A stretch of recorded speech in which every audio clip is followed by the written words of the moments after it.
Зголемување на додатокот за мобилност и изедначување со оној кој го добиваат другите лица со инвалидност, вработување во државната администрација и можност за бенефициран стаж, субвенции при набавка на мобилни телефони и соодветни тарифи се барањата кои ги упатија лицата со оштетен слух до парламентарците. Исто така институциите не ги плаќаат трошоците за толкувачи, освен судовите, но многу доцна со исплаќање. Така да тие трошоци ги плаќа Сојузот на други и надруги. Сакам да прашам, едно прашање. Дали во собранието, во администрацијата има вработено глуво лице?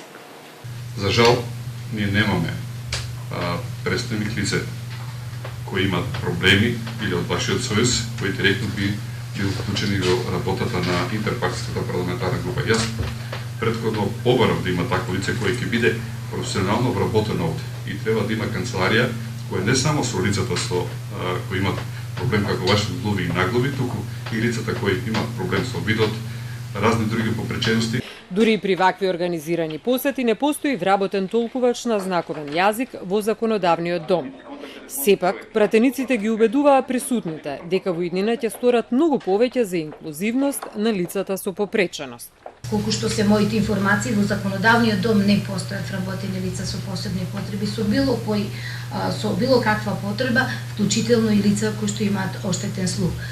Може би првите пионерски чекори се направени од оваа влада со тоа што има вработени во Министерството за труд и социјална политика и знам за конкретни примери за лица со посебни потреби кои што се вработени во Министерството за здравство. Еве, например, ако се донесува некој закон, така да зашто да не прашате нас глувите, дали е тоа за нас закон, што и да е, значи да се побара наше мислење, може имаме ние право да си кажеме нешто, наше мислење да дадеме, наша забелешка.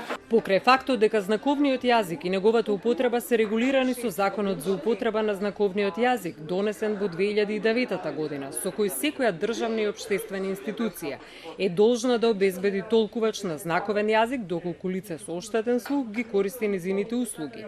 Сепак лицата со оштетен слух сметаат дека многу малку се прави за имплементација на овој закон.